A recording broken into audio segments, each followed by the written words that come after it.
All right, we have I'm going to start with guest presentation. Superintendent Colleen Mucha is here, and I'd like to give her the floor. Thanks.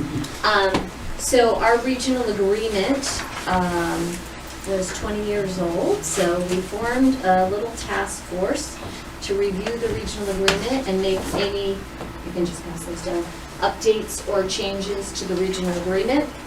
So Mr. Tinker was your representative from Hardwick, along with Crystal Kelly, who's our school committee member.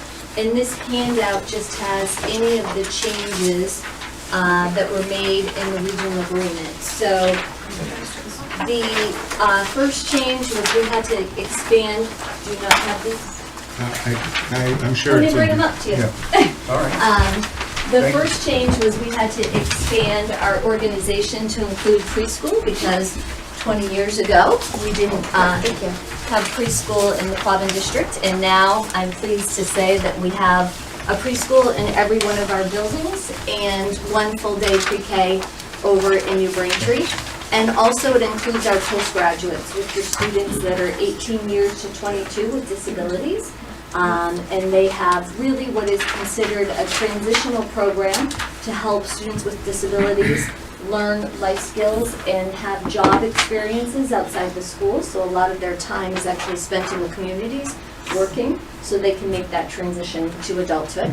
So that was our first change. The other change was required by the Department of Elementary and Secondary Education. And as you read in the papers, if you sort of stay up on schools, sometimes municipalities want to maybe pull out of a regional agreement. So there is language now required by DESE that a community cannot just pull out of a regional agreement without submitting what is considered a long-range plan. And that is a plan that has to be approved by DESE that says how they are going to fund and educate their students as being the soul, back to a soul town. What's DESE? Department of Elementary and Secondary Education. Thank you. Sorry, there's a all lot right. of acronyms. There's no change, and I hope this might resonate with some of you, but over the years there have been times where we'll take New Braintree for an example. So the town of New Braintree was very concerned at one point that we had moved the students to OCAM. There is language that says all of our town schools must be occupied by at least some students from Hardwick or New Braintree, so on and so forth. We didn't change the language to anything about where the students are educated, the threshold for emergency repairs or moving students, different things like that. That all stayed the same. We had a lot of discussion about those things, but we kept it the way it was. What the Department of Elementary and Secondary Education did for us, though, is they really cleaned up our language about processes for district-owned schools versus town-owned schools. So, for example, when we make a repair or we have a capital project up at the middle high school, that goes out to all of the towns, and the funds, the cost is apportioned to each of the towns. When we do the elementary school, that comes right to you here in Hardwick. And the last thing we did was we had to adjust our weighted votes based on updates to population in each of our five towns. Any questions on any of the changes? Sure. Is the weighting population-based or student contribution-based? Population-based. Population-based. Yeah. Okay. Yep. And any other questions? Is the population up or down? Oh, I don't want, the population of students is definitely decreasing, but I don't want to speak to the town populations because I don't. Well, I was curious. Yes, yeah. No, we're definitely experiencing declining enrollment. It's a national trend, I'm sure. On many places. Yeah, I think this past year was the lowest birth rate in forever. Yeah, so it's really tired. It's expensive, maybe, you know, right? Yeah. Any other questions? So the reason I wanted to go over it with you now is because our next step, DESE has given initial approval of the regional agreement, but the next step is that we would need this to be brought to a town meeting, and I think most of the towns are gonna bring it to their annual town meeting to be voted. And then we still have to submit it back to DESI for final review. The commissioner actually makes the final decision. And so in between that time, our current regional agreement kind of stays in place. Thank you. Any questions? Awesome, thanks for having me. Thank you. Thank you for coming. There's more time before we go on to the poll hearing, so you could keep Oh. presenting. I don't know if I have any other updates for you. Do you want me to update you on the roof? Or is that out of Yes, order? please. No, that'd be fine. I know your rules.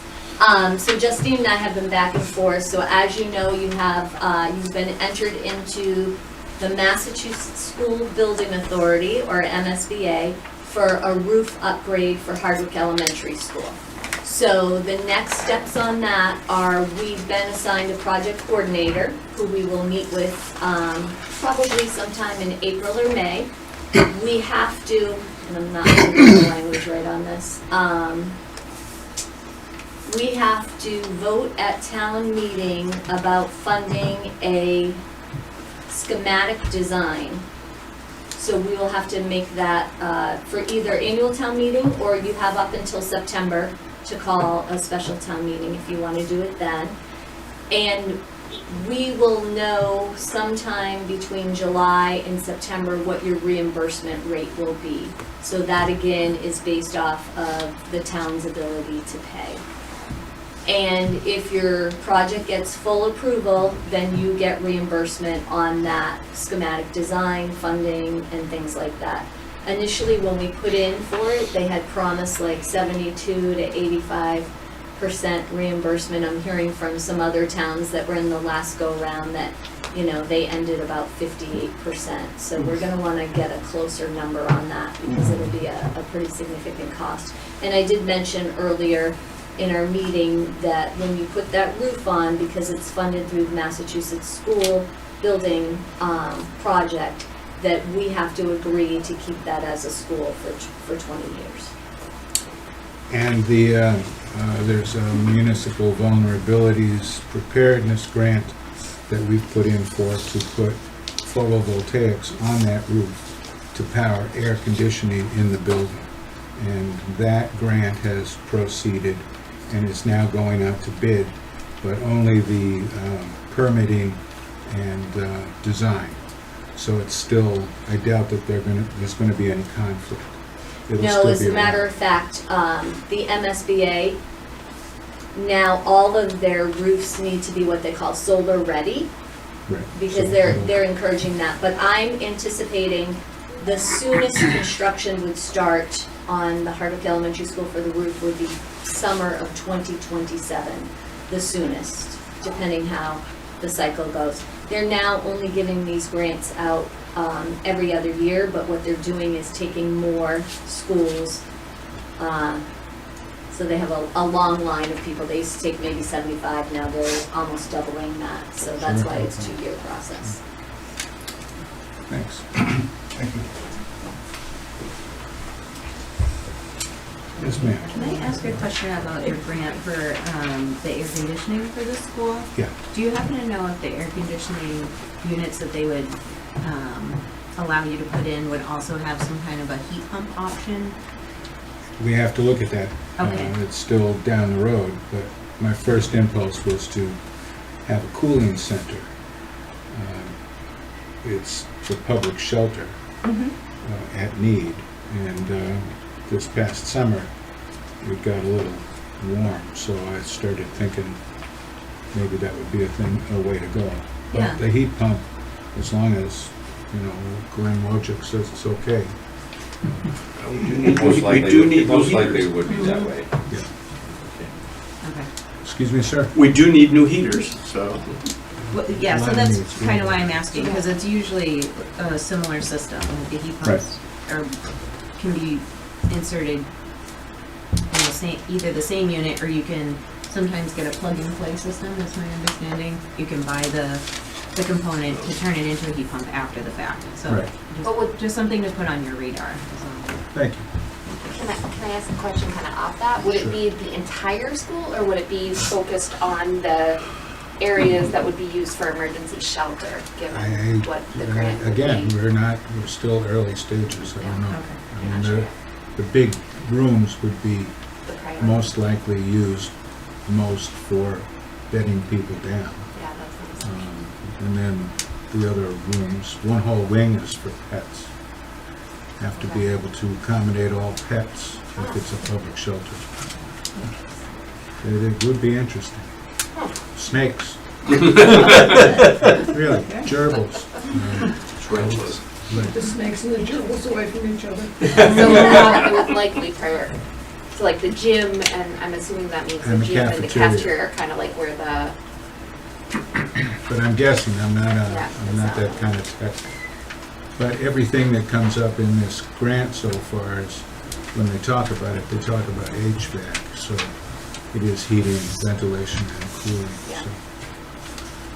Thank you.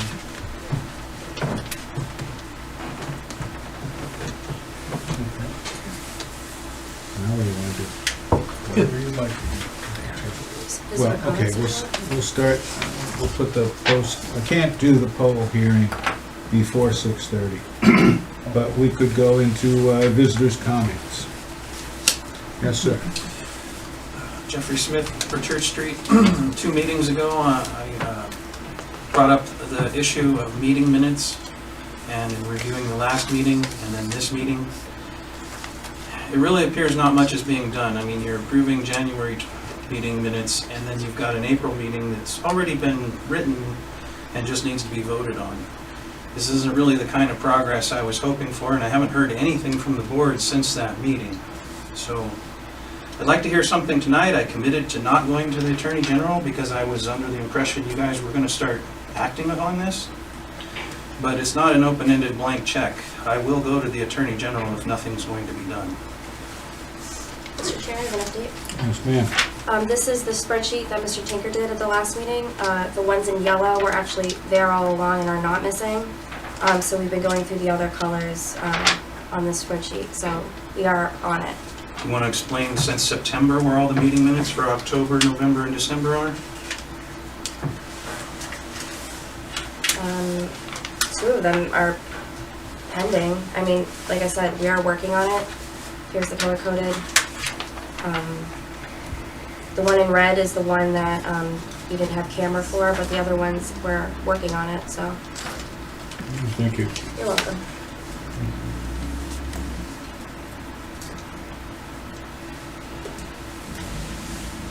That's the answer? I don't know where the minutes are as far as being transcribed and put before us for voting on. I can't tell you, I'm not going to make something up, so. I appreciate your interest. Mr. Chair? Yes, sir. The meeting minutes tonight, for example, we have January 12th and April 8th. But the last meeting, we were discussing the omissions on September 29th. And why is that not on this agenda to be approved tonight? Well, I'll have to ask the town administrator. So the minutes were provided at the last 2 meetings as it was transcribed based on the footage of what actually transpired at the meeting. I'm waiting for direction from you to whether, because you were going to take a look at them because there was some question about omitting something that I actually said at the meeting. Yep, I screwed that up. I did not do that. Which is, we could put it on the next one. Okay, please do so, and if you could give me my homework. Question, Mr. Chair, another question. Just who is responsible for creating these minutes? Is it the town administrator? Is it the assistant administrator? Who's responsible for this? As far as I know, it's the assistant to the town administrator that transcribes what happens on the YouTube Yes. Okay. feed. All right. So I recommend we give a directive as a board to say, hey, do the next 5 meetings and have them ready. And start with the oldest one on that list. And we should be working from the oldest to the current date. We shouldn't be jumping around. Like January 12th shouldn't even be on here. because we're working out of chronological order. Okay, well, Well, if you're not doing the more recent ones, they're liable to get left aside for a longer period of time. So Yeah, I don't see a problem with, I mean, there are only 2 for tonight, but I can't see a problem with doing more than one and keeping up to date on the more recent meetings. Mr. Chair, these minutes are supposed to be done in a chronological order. We're not supposed to be jumping out, jumping around, approving this, approving that. It's supposed to be a record of what this board does and how it does it. So that's why we should just table January 12th tonight and give a directive to the town administrator that she coordinate that these meeting minutes are a priority and they need to get done, and at our next meeting, have at least 5 of these ready for approval. Mr. Chair, yes, ma'am. I think minutes that are done should just be approved because they're done. And that's just gonna confuse things even more. No, we They should need to just get review done. these as a board. Just like September 29th. There was omissions in that meeting. We were very clear about it. I mentioned it, we mentioned it at 2 meetings, and now it's not even on this meeting. It's a record of what we do and what happens in these meetings, and it should be accurate and it should reflect that. And we shouldn't just be approving something without reviewing it. Okay. I can get the town clerk, who's the public records access officer, if you wanna hear it from him, but you should just approve them. Approve what? The minutes exactly. that are on the agenda, unless there's something that you guys wanna amend. Well, the way I've always done it, you read through the minutes and Right. see if they go with your memory of what happened. Sure. Yeah, I'm just saying that you shouldn't skip them. You should just review them and decide either you want to amend them or you want to approve them, All right, as so- presented on the agenda. You have a recommendation? Well, if it's okay with Mr. Chair, since we're talking about these meeting minutes, like January 12th. In those meeting minutes, it says very clearly that I said something in the record, and I did not say that. And it's not in the transcription or anything. Right. And so that should be amended to be omitted. Okay. And just like previous minutes, where things happened and they weren't recorded, they were omitted, we need to check this. We need to do this. We need to build a proper record. Mr. Chair, Yes, ma'am. meeting minutes are not transcriptions. They are meeting minutes. So yes, to Mr. Tinker's point, they should be what actually transpired at the meeting, but They it's have not to word be. for word. Right, exactly, but when the chair asks the town administrator a direct question, and that town administrator answers it for the record, that should be in the record, sir. Shouldn't be omitted, Correct. okay? That's my understanding of it, All right. per the open meeting law. So you want to table January 12th? Yes, and I'll gladly mention which amendment or where it should be stricken from the record, what page, what number, what section. Okay. Okay. Thank you. And hopefully, so I say we give the town administrator a directive to coordinate with the administrator assistant to get at least 5 minutes, 5 meeting minutes transcribed in front of us for approval.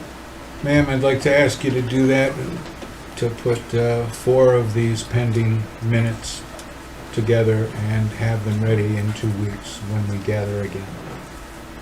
Okay, I will bring that up with the administrative assistant. That means other things that she's doing are gonna be put on the back burner, It's gonna cost them where they like paying bills, so. Okay, whatever she can do. Thank you. You can gladly help her as well. I do help. No, I'm saying the town administrator can help the administrative assistant if need be. And she'll I mean, figure because that out. clearly, if this man over here, this resident, is not happy with this, he'll go to the Attorney General. Would you rather do that? No, not at all. Right. I've been in touch with the Attorney General Okay. just recently. That's fine. We'll try to keep this resident happy. It affects every resident, Right. not just a resident. Every resident in this town I has a get right to know complaints what their from, I government get is doing. complaints from a single resident. So, yeah, things do fall through the cracks. I'm real sorry. You don't have to apologize, sir. You just have to. No, I have you to do- apologize if we it's as a my job to board- do something and I screw it up, then I have to But apologize. it's It's part of the not job. personally. It reflects on this entire board, sir. Right, I'm sorry. It reflects on this Smearing you. entire board. And I'm sorry to you two that I'm making you look bad. No. It's all on me. I'm saying, No, it is. It is. I'd like to move on, well. actually. Is there anybody here with anything else? Liz? I need to bring up something that was discussed in the last meeting, which was regarding charges for records. Great. Back in August of last year, I put in a records request myself, and I got a response and a bill for $112.50 from Ryan. And he cited... Ryan is the town clerk, you mean? Right, Ryan, the Thank you. town clerk. He cited the Guide to Massachusetts Public Records, the chapter whatever, okay? Now, I went to that chapter, and his estimation of how he was charging for the public records access was completely, totally wrong. He was charging for time to gather the records, which you cannot do. He was charging for various other things. And when I responded to him, I said, Ryan, and I pointed this, and this, and I says, no, you can't charge me $112.50 because it is not justified.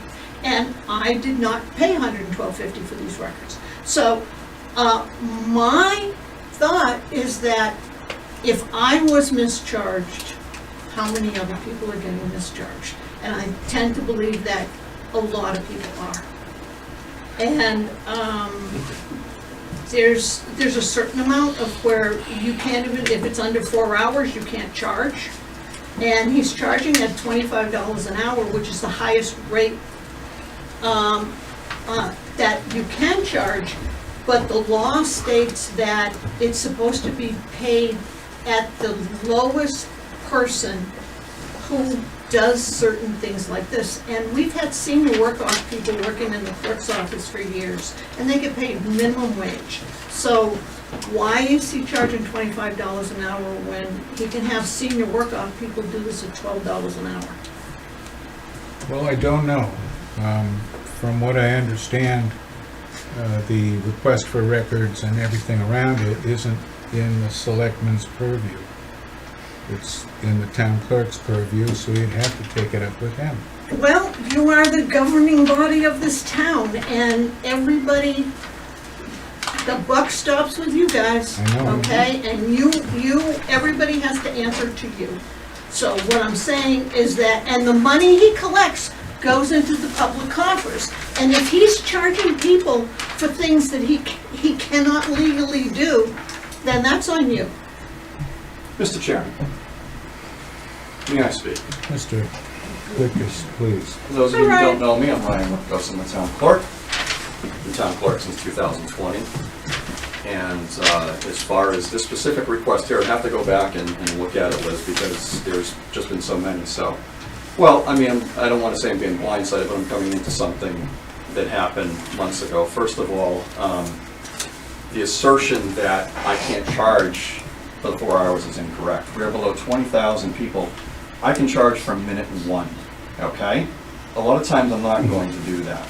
Now, in this specific, you can shake your head and smirk all you want. I know what I'm talking about, okay? So, I can charge from minute one. Now, as far as that specific request, I'd have to look at it again because I think it was one simultaneously with Jeff, and I can't recall the specifics as to what was done, if someone paid and then the other didn't. I really don't know. But as far as overcharging other people and stuff, no, I haven't been, okay? I've charged for records when it's going to cost the town time and resources. That's the only time that I'm going to do that, all right? So the assertion that I am overcharging people and I don't know what I'm doing is false, okay? So if you'd like to have a conversation with me, My office is always open. I'm very responsive. I'll be more than glad to answer any questions, okay? Can I piggyback Thank on you, that? Mr. Chair. Can I piggyback on that, please? Go ahead. And if you are unhappy with that, there is a recourse to reach out to the supervisor of records, so, I know.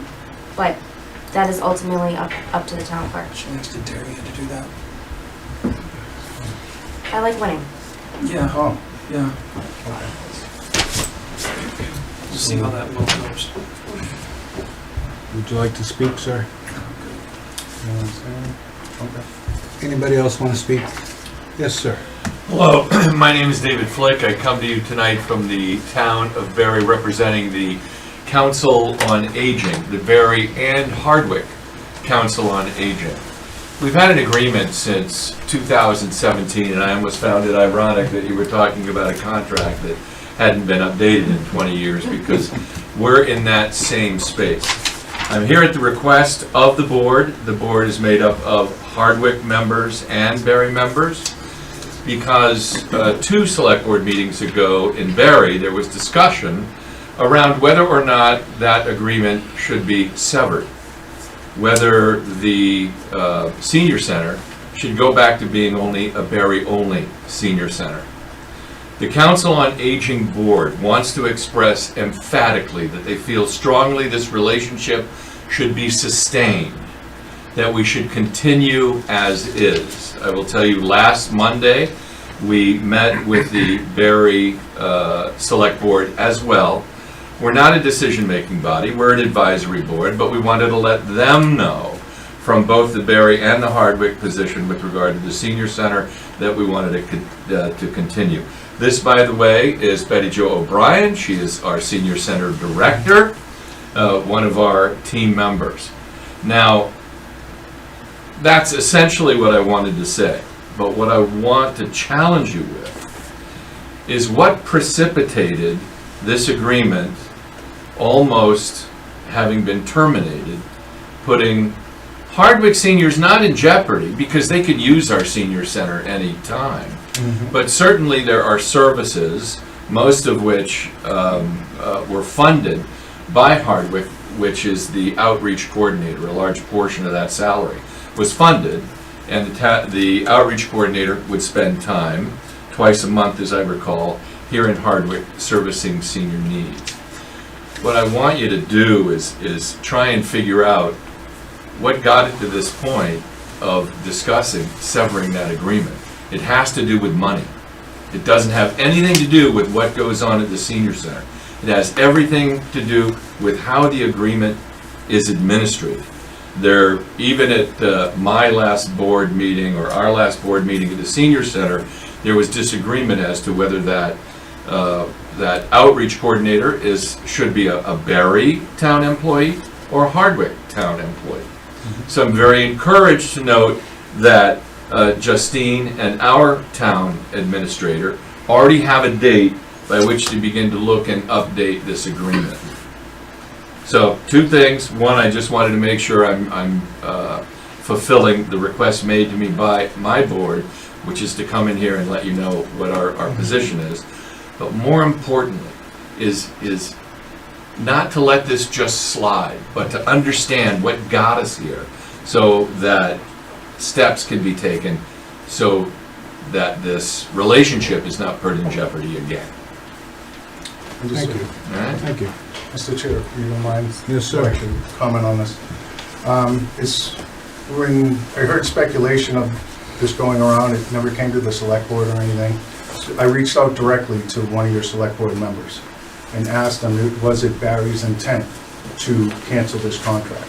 And he said, absolutely not. That's not their intent at all. And we share municipal services. And he was open for our boards to discuss more of sharing municipal services between neighboring towns, being good neighbors. So how it got to the point it got to, I don't have an answer for you, but I knew right away that it wasn't true and it wasn't gonna happen. Good. And that's the way we'd like it. Yeah? Yeah, Yes. and I think we should open up communication with the Barre Select Board Sure. and have a conversation, have a joint meeting with them. Well, you're gonna be involved with some of this around the school, so Okay. All right. I assume. Yeah. And we would like to see you Yeah, at encourage you to the come senior over. center, to come and see the senior center. And It's where the and fun you- begins. It's where the fun begins. That's our theme this year. That's right. I've seen the sign. And also 55 and older now, Yes. Yes. 55 considered and older. seniors, so Yeah. We can go. welcome to the club. When do you start getting your AARP mailings? 50, right? Right. David Flick, Mr. Friend, L-I-C-K. All right, thank you all very much. Thank you. Before you people leave, could I ask a question? Sure. Just so that everybody knows this. Where does the money come to support your building and the services? Because I'm assuming that some is federal grant money. Or am I assuming wrong? There's a formula grant. That comes from the state. That, It yeah, comes from the state, Yeah. okay. Yes. And a percentage comes from Barre and a percentage comes from Hardwick? So the formula grant, how it runs is the state gives us $16 per 60 and older based on the town's 2020 census. So Hardwick has 811 seniors on record as of the 2020 census, and you receive $16 a senior times 811. Barre has 1,211, so we get $16 for that. So that's what comes from the state. Everything that money else- is supposed to come from Hardwick over to the Barre budget to support the operations. in the Is it senior going center. there? It has not been going there. That Well, was one of the I want problems. to wait. Well, that's for- interesting. I just want to make a clarification. The money has been going there through the funding of the outreach position. Okay, so you get this formula grant, we had an outreach worker, and we submitted timesheets, and those, and she was paid through Hardwick, through those funds, Okay, okay? all right. And that's the only money that Hardwick is putting into, for the upkeep of the senior center? Yes. Okay, And is all right, that all what- right, stupid question. You said was. Is it covering the upkeep of the senior center? So, I'm not in a position to talk about the agreement. That is something that the town administrators and select boards have to work out, so I'm not in a position to really talk I'm about. just wondering if that $16 times 800 and whatever is really paying for our, 40% or whatever of the upkeep of the whole facility. That's something that the town administrators will.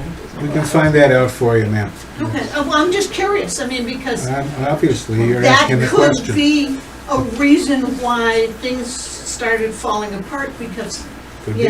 there are outstanding bills, and the portion that is coming from the state for Hardwick is not covered.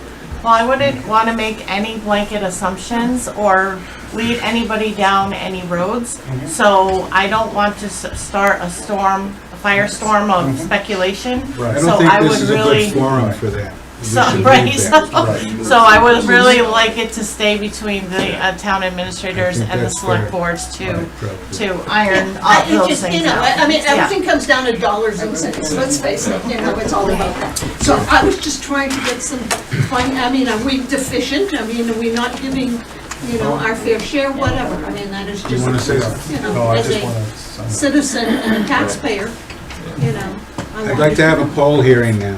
In your budget, Okay. you should probably see that as a line item also, right? Yes, it's a line item in the budget, Right. and we go by, yes, we will discuss Okay. it at a later time. thank you. All right, Okay. thanks for asking. Thank you, Yeah? thank you, Thank you. thank you. We'll hope to see you all at the senior Okay. center. Thanks for coming. Yeah, right? In accordance with the provisions of Section 22, Chapter 166 of the Massachusetts General Laws, you are hereby notified that a public hearing will be held at the Hardwick Municipal Office Building, 307 Main Street, Gilbertville, on Monday, February 9th, 2026, at 6:30 p.m. The Hardwick Select Board will consider a request to give permission to a Massachusetts electric company doing business as National Grid and Verizon New England, Inc., to locate poles, wires, and fixtures, including the necessary sustaining and protecting fixtures along and across the following public way: Barre Road and Cleveland Road. Yeah, you will see in your packets that these were posted in accordance with the Mass General Law and the butters were notified. Thank you, and Mr. is from, thank you, go ahead. My name's Reardon Hoffman, I'm with National Grid. And Ted Creed, each of us tonight. So this is a result of a larger project that's ongoing in Barre, where they'll be doing some new work at the Barre substation on South Barre Road. They're introducing a new feeder. There's some underground work that's going to be coming out of the Barre substation, going down Main Street in Barre until we hit Wheelwright Road. And that's when we'll continue that new feeder down Wheelwright till we hit the Hardwick town line. And then this is the result of the lack of primary that exists right around the South Barre Gun and Fishing Club, I believe that's what it is. So we're looking to close that gap with new poles, overtaking the existing Verizon poles, introducing the new feeder, which will be a 3-phase spacer. It'll go down till the Cleveland Road intersection, and then it will terminate around pole 190 on Barre Road. So these adjustments or these new poles that you see are due to the ruling span that we have for spacer. There's some crazy spans over 200 feet that we can't make up, so we have to break it up into workable spans so that we put a new pole about every 150 to 175 feet. So that's the general of the project. I don't know, do I open it to questions or? Questions, sir? So will this, I'm looking at the Google Maps Street View here. So you are saying that you're going to be putting in bigger poles that along the route that exists now and transferring the existing lines to the new poles in place? For the Verizon items, yes. Well, That'd be the goal, would be, it's not a perfect one-for-one match. We would be just trying to overtake the existing path of the overhead line. so excuse me, but I'm just trying to, for clarity. Yep. You are replacing existing poles where an existing pole fits into the spacing? Or are you adding a new set of poles with new wires along the right-of-way, or a new right-of-way? So I guess a better way to explain it in this situation, we would be setting new poles based on the ruling span for the electric, and then taking the Verizon off of those poles, or whatever the communication that's currently on there now. We'll be putting it onto our new pole locations and removing those old poles. And removing those old poles at the time of placement of the new poles? That would be ideally when it occurs. I know Well, that they have to transfer in Right. order. It works from the top down. The phone company is last. The TV company has to come on there and transfer as well. They all So- get notified after each activity is done. They so cannot one- be done at the same time. One of the ongoing problems around the state are orphan poles, double poles. I would ask the select board that any approval include some sort of binding time limit to remove double poles. They are a hazard and an eyesore. And they're everywhere. Yes. We agree. I believe Keep track. if you have a list, we're happy to take the list to Verizon and to the state. There are laws on timelines. Yes. It is very unacceptable. We share ownership. Verizon removes them. We are installing them because they're the last person to remove their wires. Any notifications from the town tends to push them a little faster than we can push them. Could you make a list? Well, If you have any concerning poles. I could drive around town, but I'm We have done it in concerned some about, towns. we are having an open meeting about authorizing a new pole venture, and I would ask that this be part of at least this process for the new poles, so that we do not create any new orphans, because honestly, Verizon gets around to moving their stuff years later, and there should be some pressure from the select board to complete this in a timely manner in compliance with the law. We'd be happy I if believe it, starting this year, there is a bigger push from the state. I don't know if it's finalized, but they were also looking into it. There is a bigger push, but any specific poles and areas, we can get that to Verizon a little bit faster, it does seem to help. It's helped in a few other towns. What type of time period would we be talking about? What does the law say? I would have to check the most up-to-date law. Last time I looked, if it was only a couple poles, it was as short as a few months, and larger projects was up to a year, which I have one at the end of my street, and it's been that longer than a year. Right. I agree with you. So, We in could compliance put with that this. contingency on anything we, Mr. Chair, if we approve this, we can have National Grid coordinate with the town administrator and give her project updates, like phase one is done, the new poles in, the high voltage lines in, and Verizon, give her an update, hey, Verizon should be starting next month, so, or whatever your timeline is, you know what I mean? Yeah, and at this point, the community liaison has a bigger push because he's already Okay. doing this in several other towns. I can Okay. get you his info. if you Yeah, don't that have would it be already. fantastic. Vinny? No, Vinny's our clerk for petitions. Okay. It's Nayani. Oh, right, okay. Right now. I can get that info sent over from Vinny though, for you. And He's got and more that pull way- than we have. Let's get some communication going. Yeah, and if there's an issue down the road, we'll take it up then. Is this three-phase? So, yep, this will be three-phase, just a brand-new feeder coming out of the substation, and kind of to loop back on his concern as well. I have to do a pre-construction walkthrough with the overhead supervisor once these petitions get, if and when they get approved. So I can generate a list, and I think it will help if I generate a list, and I don't want to put any responsibility on anyone else, but if you also generate a list too, just having dual pressure could also just aid with this. Thank you. good. Anybody else? Bill? Thank you. I wonder, given the proximity to the existing solar and on Quabbin there, and also Barre, Turn it down. and down the road to where, as you probably know, there's a very possible solar installation going in Roach Field in a couple of years. I'm wondering if this proposed electric work you're doing is consistent with that and, in tandem with that expectation, or if you're going to find yourself likely needing to do something else in lieu of it. I'm not sure, I'm sorry, the second field that you had mentioned, I wasn't aware of that one, but this, you are correct. This is to assist with those solar sites to incorporate their load. It's just to upgrade the system. I think there's three-phase existing on on Barre Road right now. Believe it gets to single phase at one point at Cleveland, and then in the opposite direction going back to Barre, it's also single phase to a point, then it switches back to three-phase. So this is just to make it all three-phase, just more reliability so that the feeder can take on more of the load while also incorporating those solar sites without affecting your home power.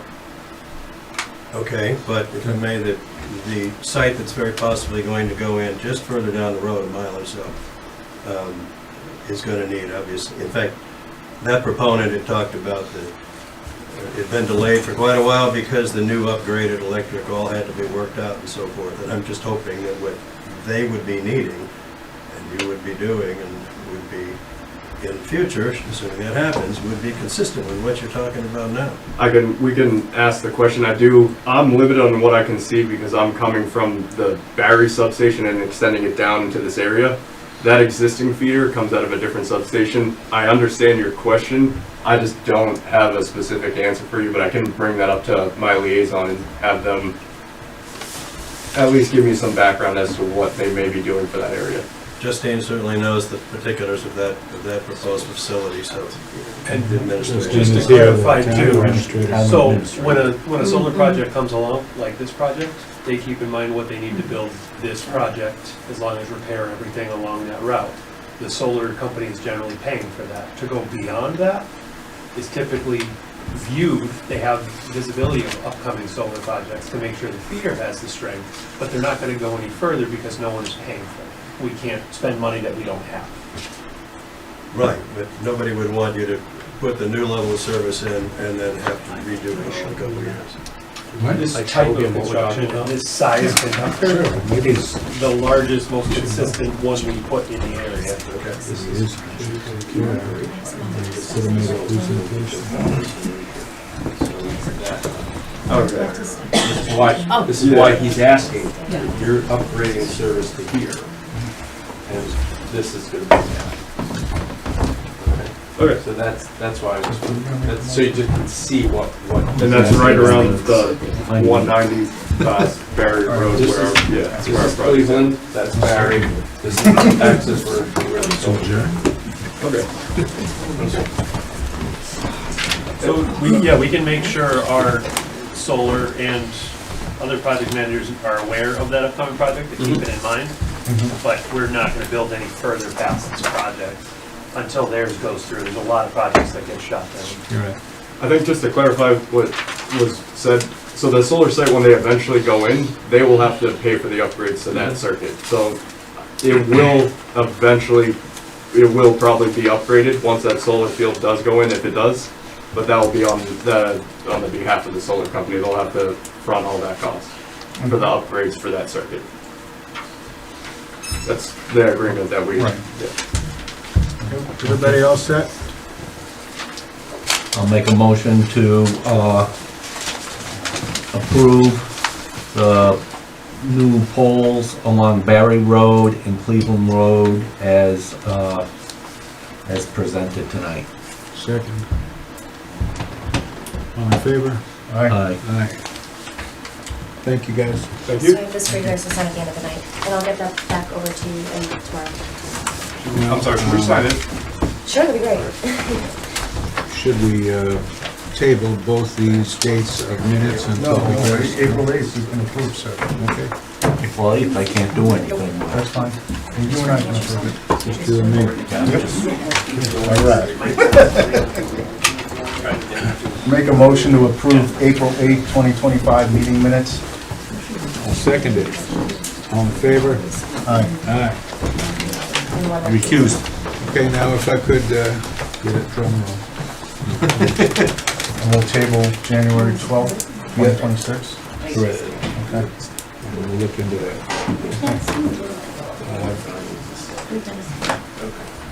Judy Korzik and Neil Nealon. Sounds fun. Want me to start? Yeah. All right, I'll start. All right, it's been a long journey. We've been talking to you guys for a long time about healthcare. There's been a lot of things happening behind the scenes that we haven't really been able to bring forward yet because a lot of federal legislation came into play last year. So I'm going to give you a quick rundown of what that is. I'm also going to give you a quick rundown of what happened in Ware last week and what's going on with or without the trust. And then Neil will give you an update of kind of what our go forward is. How does that work? Sure. Okay. So where we started 2 years ago was we were trying to bring some form of healthcare back to our communities. It was very difficult because there were a lot of moving parts, a lot of it being Mary Lane. I'm going to cut to the chase on the Mary Lane piece, which is probably going to, I don't know if you guys read the newspaper lately, but the most recent press release by Bay State just last week basically said the trust is no longer yours. It was given back to Bay State by our Attorney General as part of a community care or primary care center that they project that they could build or put into Ware. Giving you an understanding of what that means, it's not urgent care. Matter of fact, probably can't even service most of you people in this room. You have to be a Bay State patient in order to even use this facility. They don't know where it's going to be, but the whole play was for them to get control of the monies, and they did do it. So the actual statement, just so, and you guys can find my email, Justine has it, if you need a lot of detail I can forward all of this on. But they said that they needed this trust in order to pay for this facility. And even though they're sucking our trust away, there's still going to be hundreds of thousands of dollars in the red every year. So the court appointed a petition to modify the Gilbert Trust designating Bay State as the beneficiary. And that is firm. Okay, so Done. everybody looks real sad. It's done.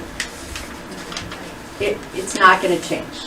I just want to let you guys know it's not going to change. This has been a big mess for several years and not going to change. So wanted to make sure everybody knew that. Next step is that Bay State said, well, we're gonna go put this community care center in. I've told you this is just a provider location. This was a placeholder for them. The other thing that they mentioned in here is something where I'm gonna now lean into a little bit of where we're at. There's something, legislation that came out with the big beautiful bill, and I know, no political affiliations here. Part of the big beautiful bill though was a rural health transformation program. What that was is $50 billion was provided grants to the states over 5 years, $50 billion to build out a rural health program. Lots of rules around these programs. One of them being you can't build a building with it. Okay, so whatever you hear from Bay State or whatever, they're going to build a new building. They're not building a new building. It's not even in the rules, but they say they're going to. So just again, ignore that. So what we decided to do, so Neil and I took a step back and said, what are we going to do about this? Because when the state, there were $50 billion, $10 billion over 5 years. That $10 billion, every state then put in a big application and they tried to get their portion of it. Our state got $162 million for the first year, okay? But for every year thereafter, 2 through 5, we have to fight for that next year's worth of millions of dollars. It's not like you get the 162 over 5 years. You get 162 and then at the middle of the year you got to fight for the next year and the next year and the next year, okay? So just know that whatever we put in place, we have to have measurements and all those things to make sure that it works. So who's making the decisions? Who gets the money? Well, now you go down the next level of legislation. The HHS, DHS group, 5 people, member board, was given the responsibility to dole this money out to different entities within the state. That was a group that Neil and I met with last week, with Ware. And Ware, unfortunately, didn't get the memo. They brought a presentation that they thought they could use the money to build a building. And guess what you can't do? You can't build a building. But we came with a basic rundown of kind of what we thought we could do for our communities. We kind of let it lay like that. But the way that this program works is all of these different entities are vying for this $162 million. In general, the people that are going to get the bulk of it are the big health systems. Bay State, UMass, a little bit of Mass Gen, not much. BU's going to get some because they serve underserved. Tufts going to get some because they serve underserved. Maybe some of the South Shore communities. There have to be organizations that exist with buildings that exist and infrastructure that exists. So the town of Hardwick can't apply for. Right, we can't apply as ourselves. Ourselves. Okay. So the other thing that the state did is they mapped the whole state and they referenced what they call clusters. And what they mean by that, there's towns that they clustered together and said this is a cluster. So if somebody wants to do a program to support that cluster, they have to do the cluster. So we're in a cluster. And we're also ranked. And we're ranked as either rural 1 or rural 2. Rural 1 meaning pretty remote, rural 2 meaning very remote. Hardwick itself is a 2. So we're really remote. But what Neil and I decided to do, and I'm going to let him talk about that, is we were going to try to pull a few together. But just last couple, I'm just going to read just the last couple things that happened at the meeting. So when we attended the meeting, it's 162 for 2026, must apply over the 5 years. There's 7 initiatives for 2026, including EMS, innovation, chronic disease, and with emphasis including cardiac, maternal, and diabetes. 15% of this grant is intended to fund providers participating in the programs. Facilities and new construction is not fundable. However, certain renovation in existing buildings may be allowed if aligned with the program. Transportation communication can be funded. So if you don't have Wi-Fi, that can be funded. Transportation, no federal reporting was not identified as of this meeting, but I can tell you right now that's not true. The question I asked during that meeting was, to our own state, do you know the CMS requirements on what we need to report in order to get the validation for the next year? And they said, oh, we don't have any. Yes, we do. It's absolutely written out in the bill. So there are requirements. So, Neil, what did we decide to do? Well, just so people understand, when we say we met with people on Monday and where, there were representatives there from the governor's office, multiple of our legislators' offices, USDA, committees on rural health, committees on EMS. It was a very well represented meeting. People were listening. So we are looking to, just so I understand, we're not including where. So when we speak about us, it's us, and we include our cluster of some of the underserved surrounding communities. So what our thought is and what our practice is going on here now is we're reaching out to the small towns that surround us. We sort of have 7 families of small towns who have as poor resources as we do, some worse. And we're building a consensus to come up with what our needs are that we could make an ask for. And a realistic ask for nurse services, for telemedicine, for services that could be provided to our towns in a van. And we are speaking with, not Bay State, but with UMass. Because UMass is number one, it's in our county. It is within the kind of the circle of influence for us. And they have programs that are already existing that they are interested in. We are interested in bringing together to provide some services out here.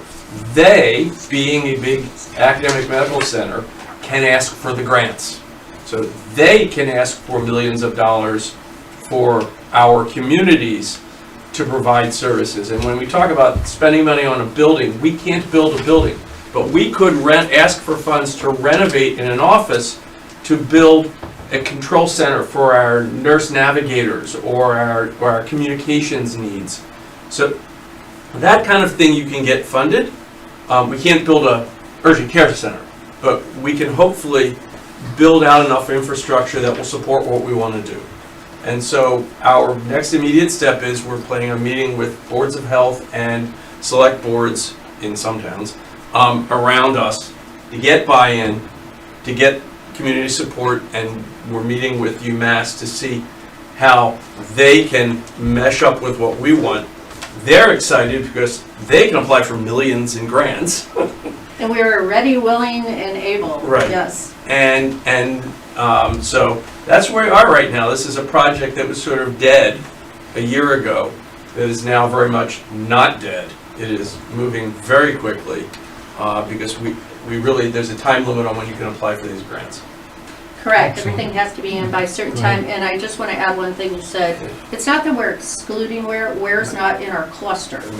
So remember, everything, that's why I was very specific that the way the state wrote this out, it's clusters. So we're actually clustered with New Braintree, Oakham, Barre, Warren, North Brookfield. The Brookfields, yeah. Yeah. So, okay, and so that's who we're working with right now. And we will help. I'm actually meeting with Cynthia. If people don't know who she is, she did the whole Mary Lane thing, was trying to fight to get the buildings back, etc. I'm actually meeting with her this week because before we met with UMass, we met with Bay State, and Bay State was actually willing to do these programs even before I talked to them before the bill got done, and they were willing to do it. So they could actually then go to Bay State. They're in their cluster, and they could have similar type programs, and we will certainly support them in any efforts that they want. But we really got to focus on our communities that we can get working with these millions of dollars to bring healthcare to our communities. Does that make sense? Mm-hmm. It's a weird little cluster. I could show you a big map, but I didn't print it out. Questions? Excellent. That's all you have to say? So, That was a lot of work for excellent. Barry's part of our cluster. It is. Okay, so guys, we really need to be nice to Barry right now. Yeah. Because We need them. Barry has a couple of things that would be really helpful for us. Yes. Number one, they do have the Barre Health Center, which Right. will be an integral part of the solution for UMass. They are a UMass. The senior center could be a really awesome outpost for some of these programs. I mean, so we really got to think about now our communities.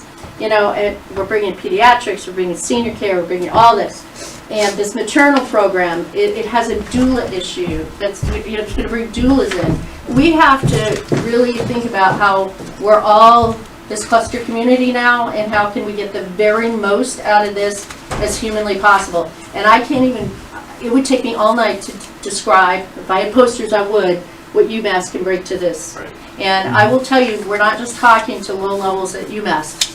We are talking to the CEO. So it's super important that we all row the boat together on this and just try to do what we can to pull this together at this very, very incredible time on rural healthcare. So any questions? Now, are the other cluster towns So- already involved, or is it just? No, we're we're bringing them leading in, the and way. they're Okay. super We're excited. the nose. We're Okay. We're the leading lead. this. Yeah, we're the lead. They're super excited. It's So- all the Brookfields? Huh? We are talking to West Brookfield and North Brookfield right now. Yeah. Was, It was a great question because, believe it or not, the Brookfield is actually part of the cluster. I just didn't reach out to them. I reached out to 7, well, we're one of the 7. The other 6, I will tell you, Warren reached out to us. So they came on as a tail. We didn't even, but They're very already- much interested in Oh, participating. big time, yeah, so. are, in this cluster, is UMass talking about, for lack of better words, an emergency center?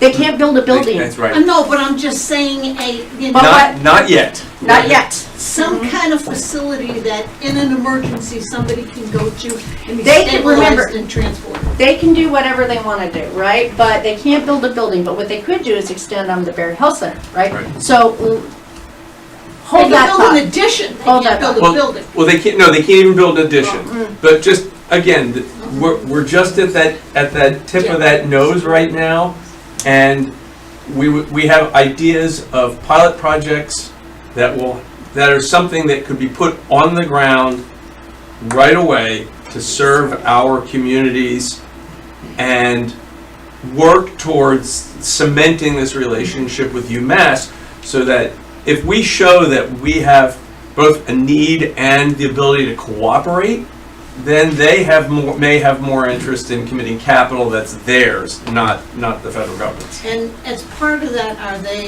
they talking about building up a better ambulance structure?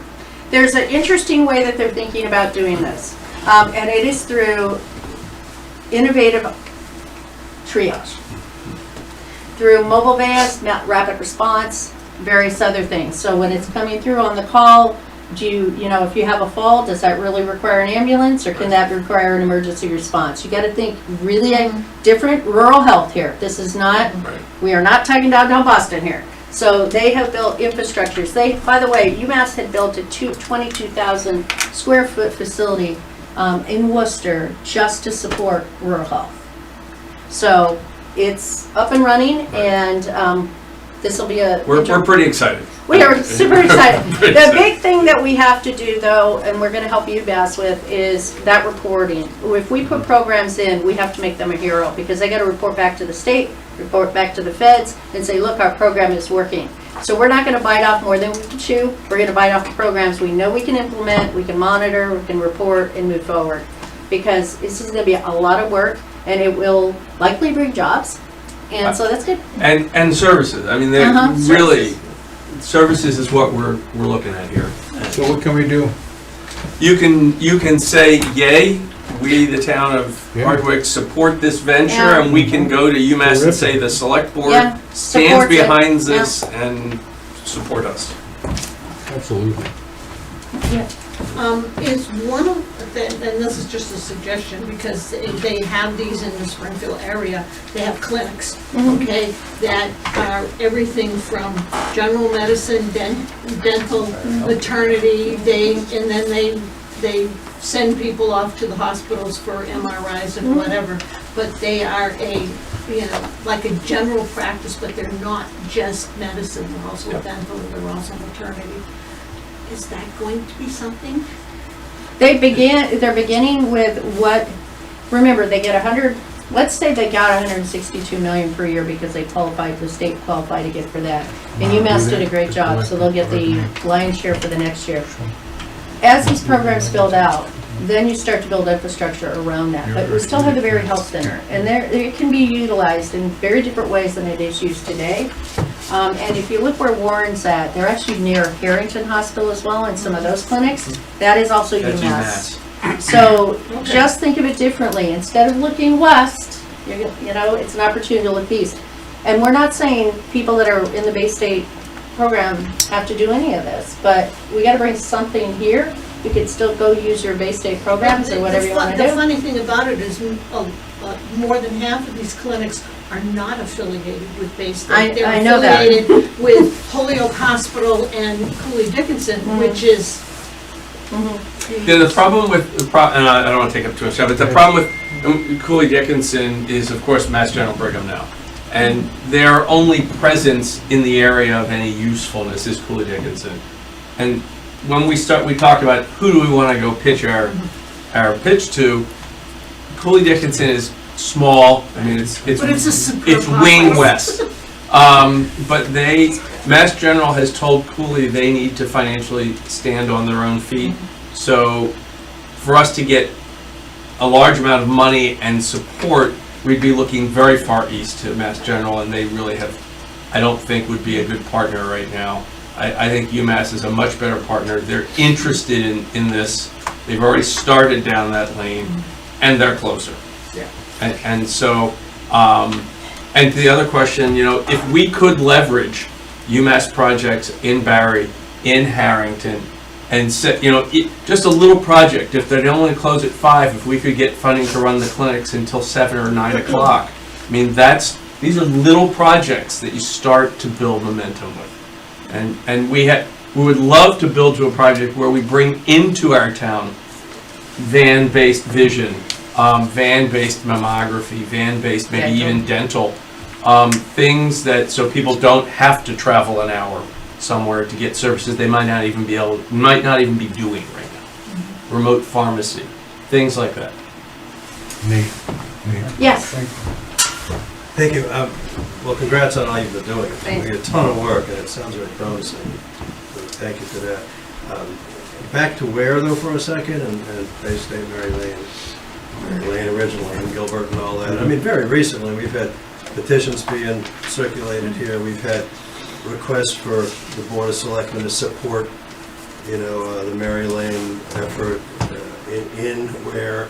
We've had requests to people to show up to the Select Board meeting in Ware in order to get them to revisit the vote that I guess is the one that helped the AG decide that no, it's all gone. Correct. So my question, I guess, is have they accepted that, or is this really the end of our interest and their interest in the Mary Lane property? So I've been attending many of those select board meetings. It's interesting. Have they accepted it in their core and their genes and their DNA? No. Has the Supreme Judicial Court ruled in another lawsuit that this is going to happen? Yes.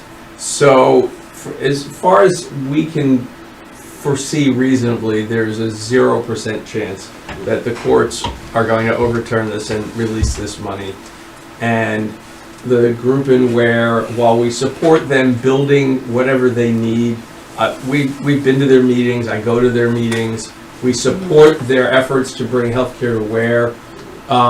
It's sort of time to move on from the trust, because just 2 seconds, Bay State has said is that for us to bring this convenient care system to Ware, we are budgeting a line item loss of $625,000 a year. We are budgeting a deficit of $625,000 a year to build this out, and the only way we can do this is to take the Gilbert Trust interest to make that a smaller number each year. I have grave concerns, Judy has grave concerns about how you build a project that is budgeted to lose that amount of money a year.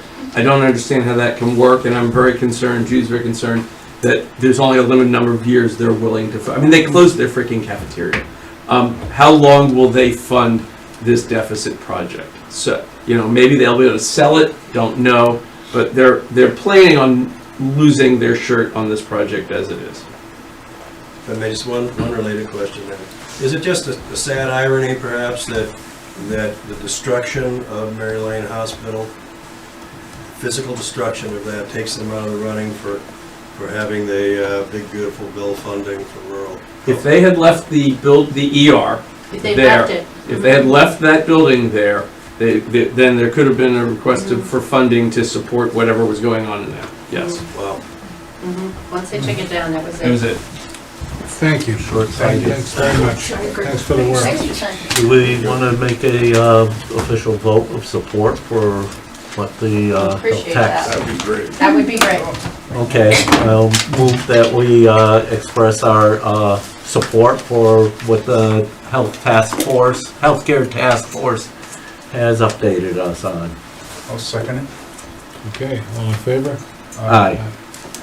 I'll try to craft something beautiful. But thank you very much. Not my mealy mouth thing? It was wonderful. I wouldn't have said that. Okay.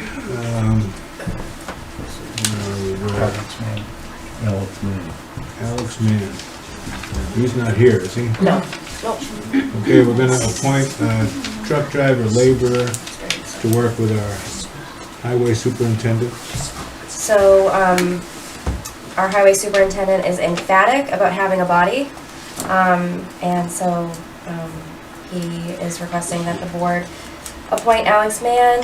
We interviewed him, did the background check, reference check, everything came back great. Okay, I'll make a motion to appoint Alex Mann for truck driver laborer. I'll second the motion. All in favor? Aye. Aye. Discussion and vote on Quabbin Regional School District Select Board Collective Bargaining Representative.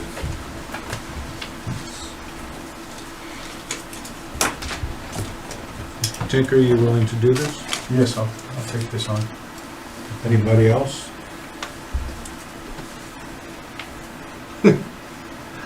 Well, two of us on it? Would you like to do this? Yeah, I could do it. You split the job? You want to go together? We could go together.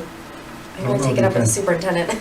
I'll just have to check Yeah. if we have specific wording on that. I think it's one representative. Yeah, it's one. Okay.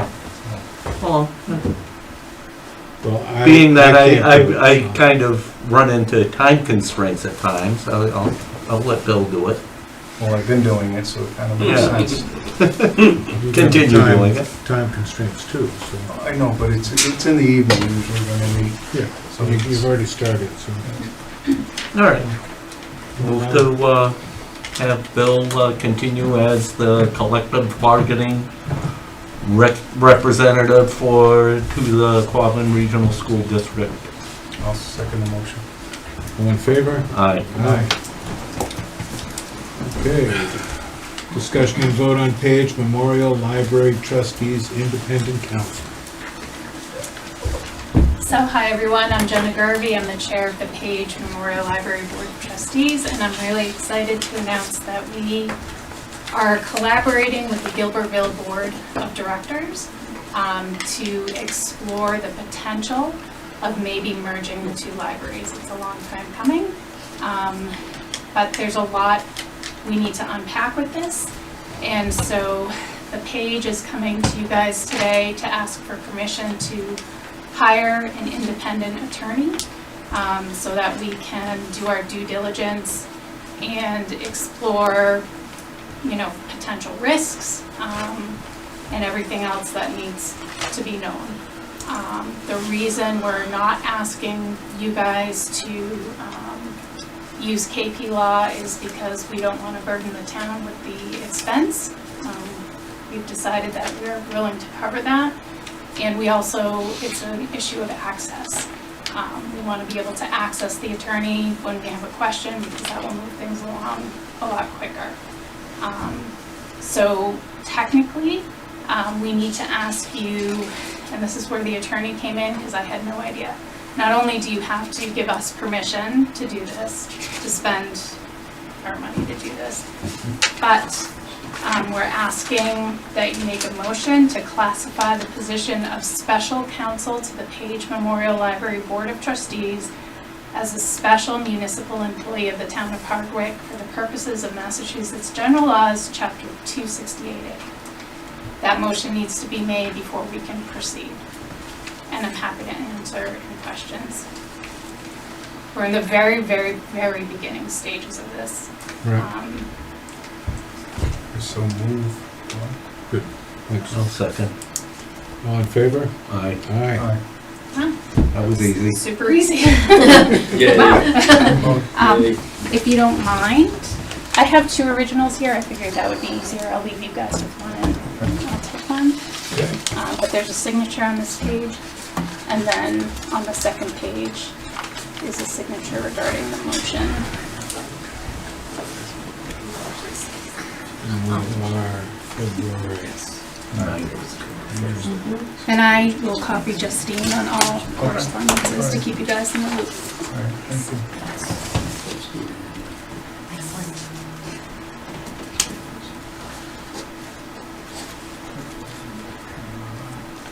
And I'm excited. This is a really, yes, it's an exciting opportunity. Yes. Okay, the motion was made by Bill. Bill.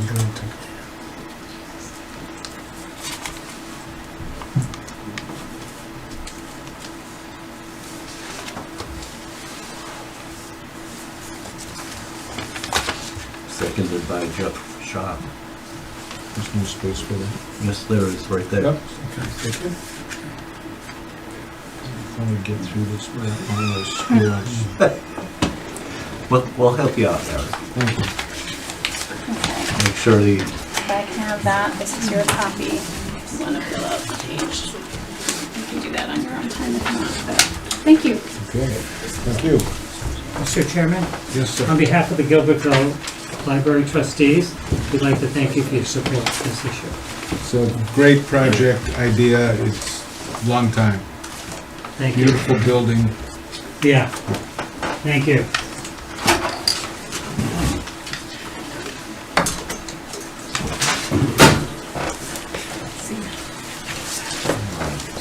All right. Fiscal year 2027 budget. Select Board review and update from town administrator. I have your budget books here for FY '27. anybody in particular get one, or? They're all the same. So I figured I would just go through a couple things, or more than a couple things, and then you guys can go home and look at them, and then it can go on a subsequent agenda to discuss further. You'll see the master sheet that's in your packet, but you have your budget books for each individual department. Some of these numbers are not 100%, as you know, insurance. When I was at my MMA conference, I got the health insurance range. We're always at the very top of the range, so that's the number I put in. Same with property and casualty, so I don't have those numbers finalized. But I put in worst case scenarios. For the Pathfinder assessment, I did speak to the superintendent to get an estimate on what that was gonna look like for us this year. And as far as Quabbin, they're gonna have 17 additional students this year. So I just did the math, but those numbers are fluid and are probably going to change. In terms of revenue, we're actually doing pretty well with revenue and local receipts this year, but I put a very conservative number in there, thinking that in a few months I'll take a look back and see if we can adjust that. We did have our department meetings where they did come in and meet with me, so in your budget books you'll see their request and then my recommendation and then a spot for the select board. I'm trying to think if there's anything else. We did get the governor's budget. We're only looking at a 2.5 increase according to her for our unrestricted general government aid, but it still has to go through the House and Senate. I did make it very clear to both the state rep and the state senator that we need that 2.5% increase in unrestricted general government aid is just not adequate, just like it is for all the towns around us, so I'm hoping that they're gonna advocate at their level, and hopefully by the end of their budget cycle, we'll see a bigger increase. Same with debt. We did get those numbers from the financial advisor, so that you'll see the parts that are 50-50 split. This is just the town's split of the USDA project. Unemployment's in OPEB and insurance, you'll see that too. The Worcester Regional Retirement number is accurate. That did come from Worcester Regional Retirement. And yeah, so take it home and look at it, and I'll be happy to answer any of your questions or comments, but here's the start of the budget. Thank you. You're welcome. And a lot of work went into this. My intent is that we'll be looking at this and start taking it apart and putting it back together with the finance committee. Because I don't think you have any input yet. So now we have a beginning. So we have a structure to work with, which is good for me. Comment? None? I have comments, sir. So is this the draft of the Yes, budget? yes. So we're gonna accept this draft and it'll become our budget, Yep. okay? So, and then we gotta set up meetings with the department heads and all that stuff, Yeah, okay? that's my intent Okay. tonight. And I'd like to, lock this budget down for the record as far as anything gets changed, anything like that, it's through the select board, okay? And we keep a record of that. Yes, it's the select board's budget. I We understand. haven't had anything to say about it yet. Right, we're We're gonna- accepting this draft. We're accepting this draft, or I intend to accept this draft and work on it, us and the finance committee in joint meetings, Right. and go over it and find out what needs to be improved and what needs to be congratulated. And then it will be the select board's budget, and that's what we present to the town. But Right. last year was outrageous. So this is why, this year, I want to make sure that we have this budget, we accept this draft, and any changes done to this draft, We know. we note, and it's recorded, and we have a record. So we do not repeat. Right. That's all. Is that okay with the chair of the finance committee? Yes, sir. Okay, And With you? we'll set up joint Fine with me. meetings. all right. Okay with you? Just want to reiterate the fact that like the insurance and stuff, those are estimates. Those are not final numbers. Okay. Understand. Okay. That's fine. Through the chair, if I may. Yes, Part of the process here, speaking with Mark Korzik, he actually has come forth with a working idea, which I thought would work very well. He would like to step in as a liaison between FinCom and Select Board. What the FinCom is going to do is we're going to present our budget in terms of rolling last year's budget that we had presented at town meeting, plus all the adjustments which was distributed to the Select Board, I think in July, reconciling those adjustments. And then we'll look at the gaps. And when we look at the gaps, Mark is standing up saying, I will work with trying to find answers to those gaps. So the burden isn't put on one board or the other.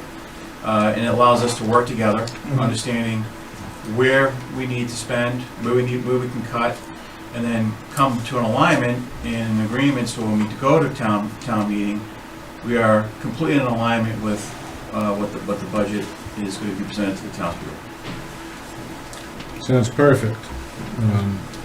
Can we come up with, are we ready to commit to a regular meeting, a regular joint meeting? I think in the next couple of weeks, well, I haven't seen the budget yet, so if you can send the budget to us as well, we will begin to look at it and reconcile it to kind of what we have, and then at that point would be a great time to get together and start looking at the differences. So you want to schedule a joint meeting at the end of our next Board of Selectmen's meeting? Which is when? 2 weeks from now. Mr. Chair, you're in New Braintree at the next meeting. Just wanted to remind you. We're in New Braintree? You're in New Braintree on the 23rd. We set up a working meeting, the finance committee? Yeah, and set up a different, can you poll your members and find out what time is best? Yeah. And get back to us and we'll decide how to fit this together. Yeah, we'll schedule it. Yeah. Can I ask a question? Chris, when do you want your budget books? Anytime would be great. I can probably get them to you next week if you want them. Yeah. Okay. Fantastic. And maybe set up have them determine a number of days, Yeah. you know, and we'll pick one and, Yeah, doesn't Be have to be okay. regular, we just have no, to start doing it. just, yeah, just start getting into it. Say that again, Joe? Just pick out a number of days, you know, Yeah. not just one day, because, Yeah, we can schedule a couple meetings in March and April. We should have this Yeah. thing buttoned up. I mean, this isn't complicated. it shouldn't be. Yeah. All right. And Can the board get a copy of the file, the electronic file? One meeting we can pretty much. Sounds great. I like the sound. The electronic file is, Yeah, rather than the book. I can do that. All right. Yeah, I might like that too, please. Oh, okay, Yeah. Because I have a hard time reading with small print. okay. I can Okay, do so like a you're zip looking file. for an electronic version of the Yes. budget. Yes, Yeah. and And that could way you I send it can to, play around with Chris it. as Send it to well? Chris as well. Yeah, we'll be electronic version as well. Does the second work for you guys? 2nd of March? Yeah. It's the opposite Monday. Yeah, that should work for me. Yeah, we'll work. 3/2, What about you, Mr. Chair? Work for you? works for me. March 2nd. Work for What you? time? Works for me. What time, What Chris? time you want to do it, doesn't matter to me. 6:30 or 7? About 6 or? I hate 6. Better be 6:30 then. We want that. 6:30. 6:30. 6:30 this time, anyway. Yeah. Yeah, so we'll at that point be able to present what we have and see what the differences are, and then the work will begin. I'll give everybody a chance to look at it. Yeah. Good. Sounds good. Thank you. Okay. And then we have stuff that you guys were already signing over there. Yeah, well, I haven't signed it yet. Oh, you have it? Okay. Oh, yeah, I know. Discussion and vote on a special town meeting.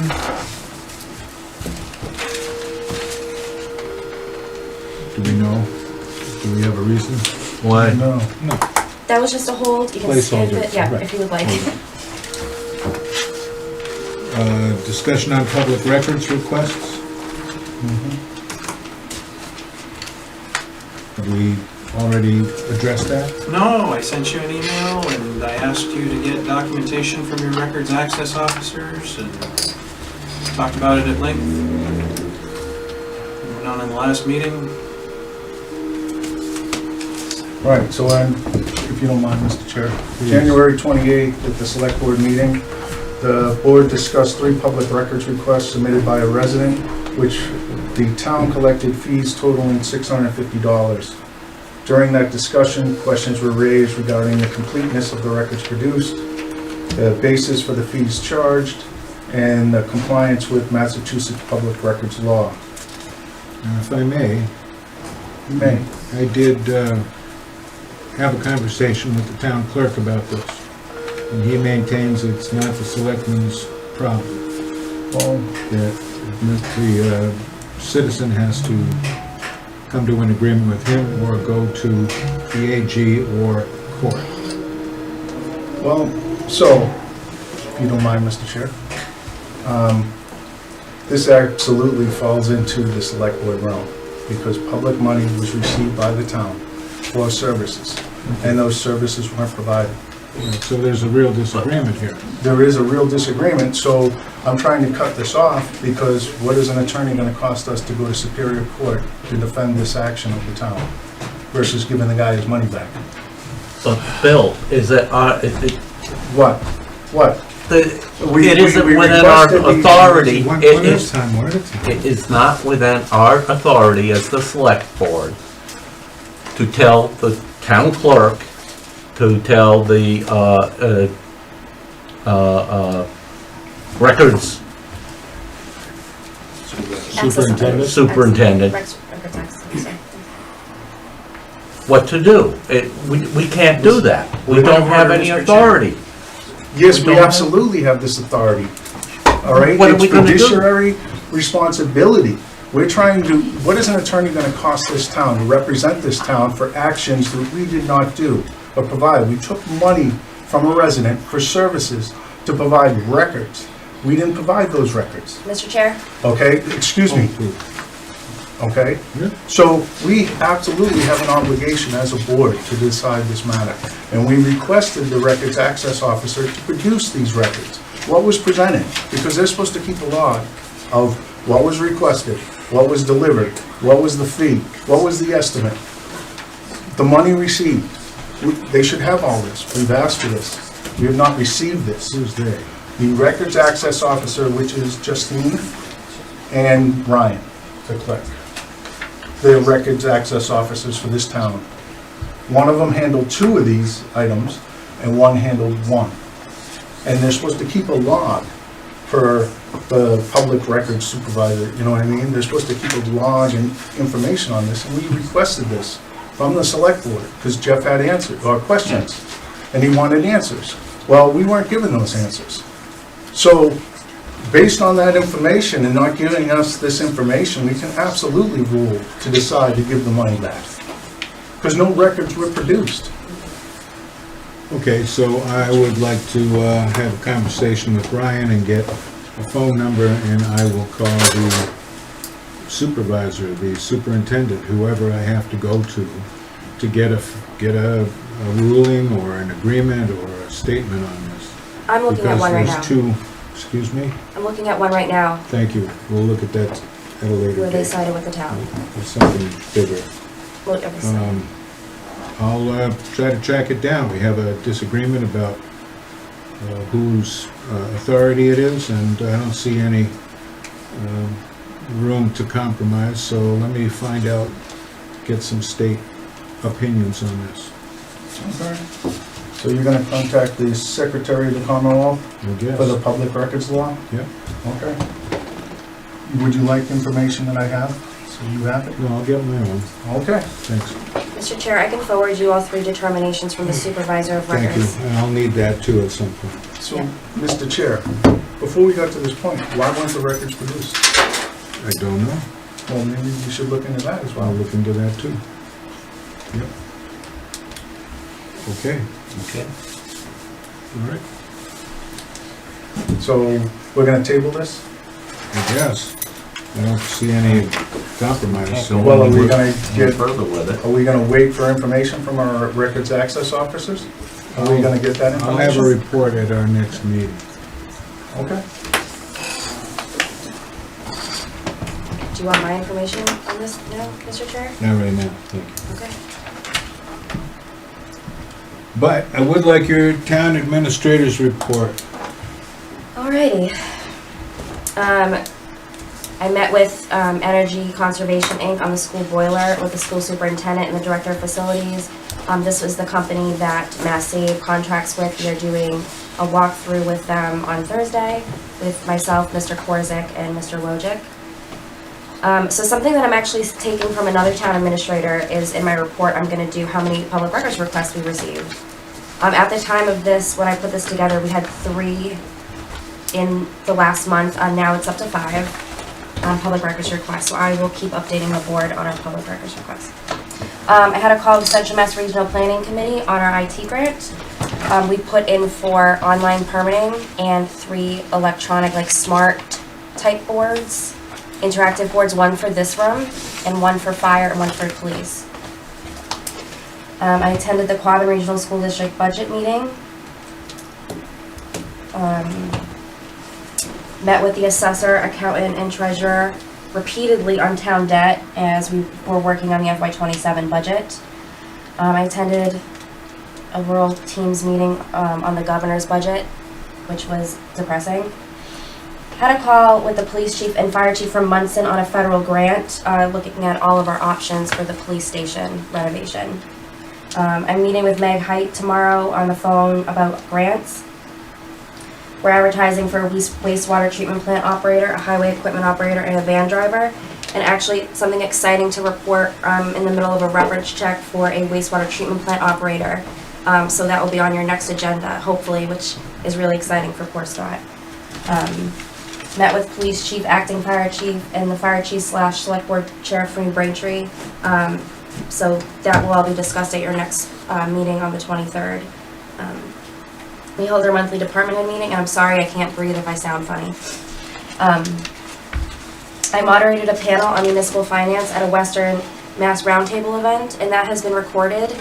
So if any of you are interested in seeing the whole event on municipal finance, I'd be happy to send it over to you. Met with Judy Korzik on healthcare. I attended a Council on Aging meeting, and I attended the Barre Select Board meeting on the Council on Aging Regional Agreement. I spoke at both events, both meetings. They both went fine. So we're looking forward to continuing that relationship. And as was mentioned earlier, we do have a meeting scheduled at the end of the month, myself and the town administrator from Barre. I want to recognize our highway superintendent, Marty Grozavka, working for days on no sleep to make sure our roads and sidewalks are safe. Also this morning, we had no heat here at Town Hall, and he responded and was here within 10 minutes. He contacted RJ McDonald and really handled the whole thing, so I'm very grateful for him. Do we know why that happened yet? There was an issue with the thermostat, and one of our pumps downstairs connecting to the boiler had to be restarted. It's just, again, an old system. Don't want to talk about any more boilers today, but important dates: Senator Durant and Representative Berthium are holding office hours on February 11th from 10 to 11 in this room. And that's all I have for you tonight. Selectmen roundtable? I don't have anything. No?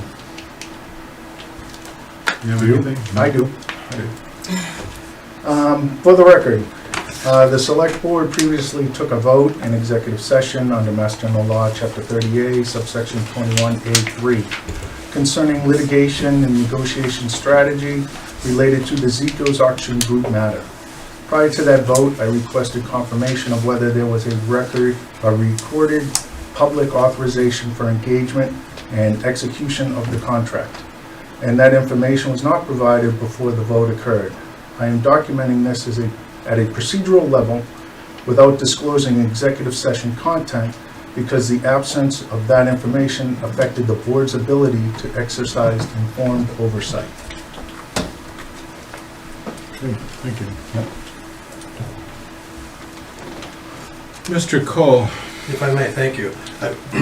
During the town administrator's report, I thought of a couple other things I just wanted to mention to you all, but also to the people that may be watching. One is, I've mentioned a little bit before, which has to do with all the town website email addresses not going to Comcast customers' inboxes properly. I've worked hard on this, but she gave me the number for CM Geeks and so forth, but it has not been able to get fixed yet by them or by Comcast. So I just want everybody to know that if you're expecting any email from any of the town email addresses, and you're a Comcast customer, they will not go to your inbox, even if you take the protocol steps that they say to have them go there instead of the spam. They're going to my spam box. They'll get sit in your spam box till they're automatically deleted, and you won't know about them unless you search through all that Gotta look at stuff. spam every day now. Yeah, well, Yep. but, you know, we try testing it, but we also sometimes send an email to somebody at Comcast who's asked us a question, and they don't get it, and you've got to go around that, call them otherwise, and say, check your spam folder. They're working on this. I'll pass on any solution they have, but right now, anybody that has a Comcast account expecting email from the town, they better look at their spam folder, or they won't see it. That's one thing.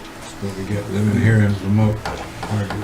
The other, if I may, is this: I wanted to thank Justine and Holly too, I guess, for getting some information we were looking for, which had to do with the cable, Comcast cable town franchise fees, where money is collected, a percentage, maybe it's 5, something like that, of what Comcast collects within the town. And that money sits in what's called, I believe, public educational and governmental account to be used for certain purposes. When you first told me about this, it was like 130,000. I guess it goes up every quarter, but so it's a lot of money, and it's I guess the source of our expenditures for communications of the broadcasting and so forth. But my question is, what else could it cover? If we could look at the contract with Comcast or the statute and see whether this line item that can't be used for anything else and is growing is available for any other legitimate purpose, in terms of communication with the town or whatever. I don't know what it would be, newsletters or signboards or something, I don't know, but it's just sitting there. Like recording meetings. Well, then, I Wait, never why don't you knew, have Liz, I never knew that Comcast is kicking back money to the town for what about us in the West Park? Who are getting their Comcast through where? Are we giving money to where because we're paying our Comcast bill? No. We'll look into that. And I don't wanna give money to where. That's a good question.